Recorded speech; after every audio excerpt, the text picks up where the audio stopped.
Hey guys, welcome back to the best podcast on the planet, Taylor Radio. Today I'm going to discuss some ideas from Nietzsche, the philosopher. We're going to talk about humans and animals. Are we the same? No, I don't talk about are we the same, but you got to listen. It's pretty good stuff. And you should check out Beyond Good and Evil by Nietzsche. Now, before I get into it, remember, subscribe to my YouTube channel, Taylor Space Stutch, Taylor Space Stutch, Stuch. Go to my website, tstutch.com, tstuch.com. You can watch me live broadcast on Periscope at tstutch1 and YouTube at Taylor Stutch. You can watch me broadcast on Twitch at tstutch1. You can email me any questions or comments at tayradio1, TAYRADIO1 at gmail.com.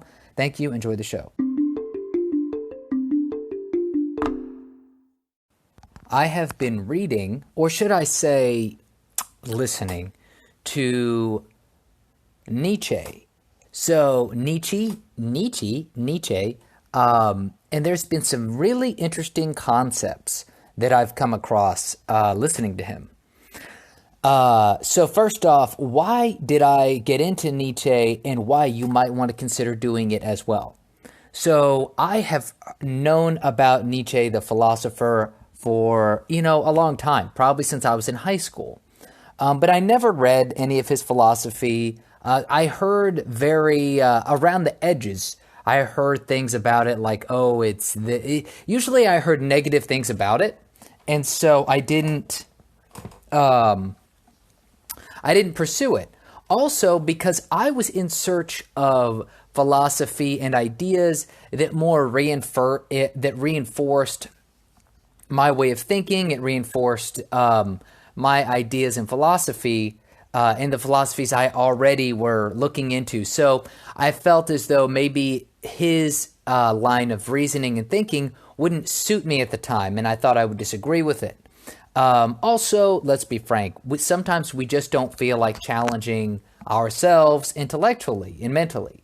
And I mean, that makes sense. We're all busy. We've got shit going on.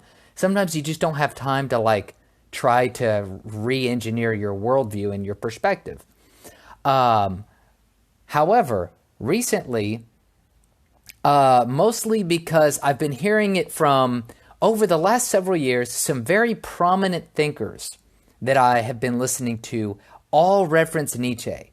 So Jordan Peterson, Nassim Taleb, Peter Thiel, those are some guys I've been into lately over the last few years. But there's just a whole host. I mean, I was just listening to a podcast on crypto the other day, and this really brilliant dude talking about Bitcoin and blockchain technology. And one thing he brought up at some point was how he got into some Nietzsche. And I was like, okay. So Nietzsche is somebody that obviously the people that are very either successful and or just people that are on top of their shit, a lot of them have read Nietzsche. And so I'm like, okay, I need to get on this a little bit.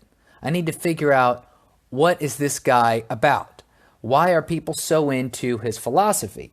Now, also there's going to be a survivorship bias here. So yes, lots of very successful and intelligent people read Nietzsche, but that doesn't mean everybody who reads Nietzsche is successful and intelligent, right? So there's probably a lot of people who read Nietzsche that are just total fuckheads. So don't let that spoil that for you. For example, I know a friend of mine on Facebook, he's a lawyer now, and we went to high school together, and he's like fat. I like how I say that, he's fat. He's been real heavy ever since he was in his early 20s, since he got out of his bachelor's degree. But he thinks that he's like this high level kind of intellectual scholar, and definitely he's not. But anyway, that can spoil Nietzsche, I believe. And after listening to his book, the Beyond Good and Evil. I haven't finished it, but I've gotten a few hours into it. It's really, really interesting. So this next segment, I'm going to go into some detail about it. Yay! So what I want to really focus on is some interesting aspects I've heard from Nietzsche that I think relate to our modern day situation. So Nietzsche, some stuff that really stuck out to me was how he discussed how Europeans have made themselves into what he called herd animals. So, and he references that many times in the book Beyond Good and Evil. And he describes it as people who strive for equality and equity over being, over. The thing is I'm not sure exactly what the goal is, what he thinks people should be, but he describes Europeans as herd animals. And I'm like, oh my God, that's so interesting. And he talks about socialism and anarchists and stuff like that. And he describes all of these as coming from a herd mentality, that these people are trying to equalize everybody else. Like nobody is above anybody else. Nobody's greater than anybody else. And this is especially true with with uh, with socialism, right? Communism, socialism, that is especially true, right? Exactly what does that do? That aims to make people have equal outcomes. That is a very much of a herd mentality, right? Nobody can stick out. Nobody can be better than anybody else. We all have to stay together. And he draws on the fact that this is a weak. This comes from a spot of weakness. And I think that's pretty clear. I think that's pretty obvious. If you are advocating for everyone to be equal in terms of outcome, it's probably because you feel incapable of achieving the goals and rising above your own mediocrity. And that's actually something that Nietzsche kind of alluded to, is that the herd animals of Europe, the people, are okay, I'm about to have to go stop this dog from barking because it sounds like it's about to start barking. Anyway, he discusses that, you're okay. Sorry about the interruption. So, I would like to apply this understanding to our current situation, our very contemporary situation. I think that in the U.S., young people, I mean, honestly, I think in general, we've kind of inherited that kind of thinking. I'd say in the US, I believe we are less so of herd animals than Europe, just because of the more free market system that we have been pushing. That being said, we are herd animals here as well. I would assert that that in general, we are very much like a lot of people just do what they're told, listen to what, and they want to have somebody to tell them what to do. Now, maybe 100 years ago, this was less so of the case, but definitely over the recent period of time, and it could be because of the proliferation of mass media and educational institutions that train you to listen to the state and stuff like that. People are very much looking for leaders.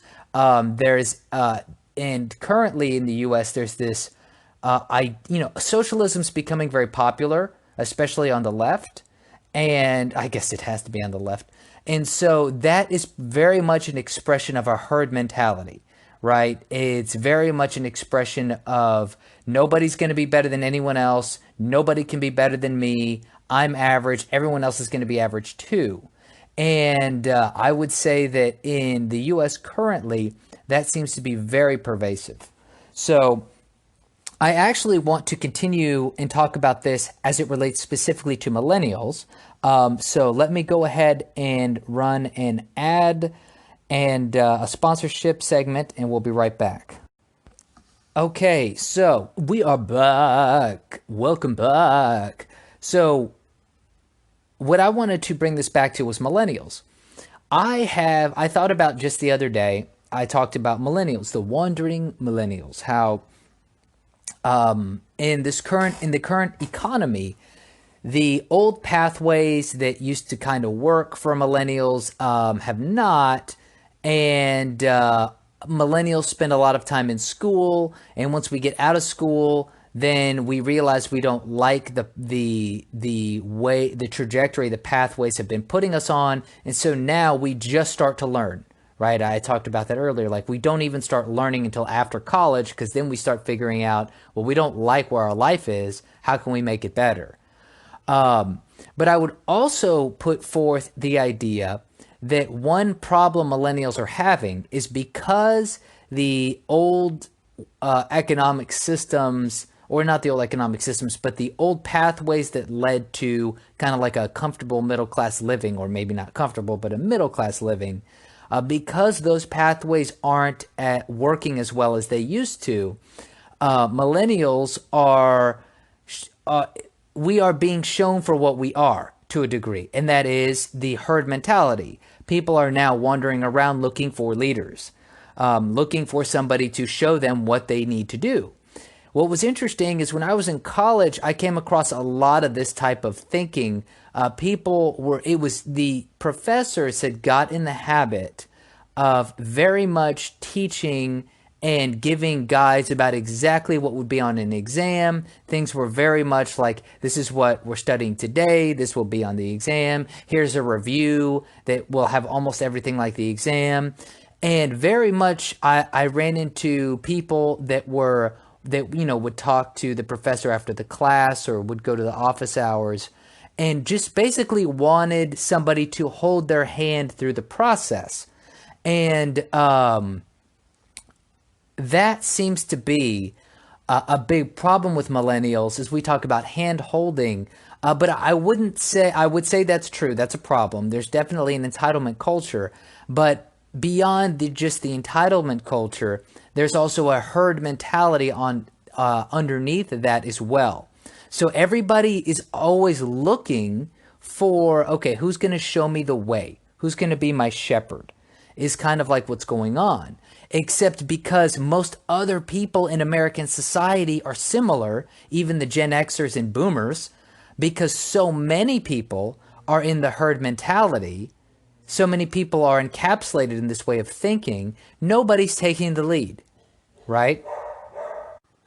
And since nobody is taking the lead, the a lot of millennials are just kind of wandering around aimlessly, trying to figure out what to do with themselves. Now, I would say that I don't I kind of fall into that group to a degree. Now, I am trying to figure out my shit absolutely. However, I have noticed 100 I like absolutely 100%. I have definitely noticed with myself that there are plenty of times where I'm just like, damn, it would be so much easier if just there was just, if some motherfucker just said, look, go this way. This is what you got to do, right? And the thing is, there are people that, try to tell you what to do, try to guide you to a degree. And then sometimes, though, you just can't accept that type of guidance. At least with me, I know that I know some people in my life that have tried to be like, no, I think you should do this, and I think you should do that, and I'm like, no, I've got to break away. So to continue with that thought of kind of breaking away, one thing that I thought was so interesting, and I think this ties into Peter Thiel as well, is, and this is so okay. So maybe it's serendipitous. I think it's so cool how my transformation of the books I've read the last couple months. So, I was on a big kick of Anti-Fragile from Nasib Taleb. Then I hit Skin in the Game. Then I hit 0 to 1 by Peter Thiel. Then I hit Beyond Good and Evil by Nietzsche. And I'll tell you what, that seems like an awesome evolution. So Thiel talks about thinking for yourself. In Thiel's book, that was a big part of the book, or an idea that definitely flowed through the book. Maybe you could call it, I don't know, motif or theme. I don't fucking remember. But the idea that, look, if you want to have an outstanding company, really a cut above the rest in a new market, if you want to drive innovation, drive new markets, drive new ideas, you have to think for yourself. You cannot just go with the flow. And what was interesting is that it goes so well with Nietzsche talking about herd mentality, and discussing very similarly how people are not thinking for themselves, and that people are not able to make independent decisions. So I think that's one reason why my decision to go to Taiwan, I feel like has been such a powerful decision for me, is because it's I've been making small things here and there, like, oh, I'm going to work on this, or I'm going to practice this, or I'm going to stop doing this. But something like that was a big decision, breaking away. For one, I'm already kind of in an unconventional pathway, working online. My interests are not common interests for the most part, but still I'm kind of like, well, how can I fit into the herd framework that what everyone else is doing, right? But it seems obvious now that it was a good decision to not pursue the same things as everybody else, and to make that decision to go to Taiwan, because it's going to disconnect me from the current herd where I will be making independent decisions. And I feel as though that is something that we are just hugely lacking. We're hugely lacking, and it's obvious in our generation, especially because just the fact that socialism is so popular shows you how many people are sucked into this herd mentality. And it's made me realize that my generation is weak. I don't know if we're any more weaker than the previous generation, but definitely we are weak. We are not independent thinkers. We are not independent decision makers. We are largely looking for other people to show us the way. We're looking for other people to keep us safe. And our society, I just don't know how this is going to pan out. I tend to believe this kind of shit's going to collapse on us. But, who knows? Anyway, that's all I got to say for today. I appreciate you guys listening. You can go to my website, tstuch.com, tstuch.com. You can, what else can you do? Oh, I know what else you can do. You can follow me on Twitter, tstuch1. You can follow me on YouTube, subscribe, Taylor space Stuch, Stuch. Don't be a fool, don't be a tool. Listen to what I gotta say. Okay, and I appreciate any comments or feedback. You can email me at tayradio1@gmail.com, tayradio1@gmail.com.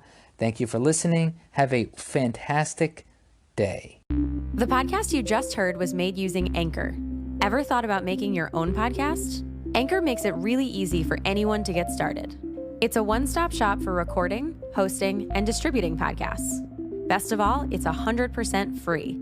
Sign up now at anchor.fm/new. That's anchor.fm/new to get started.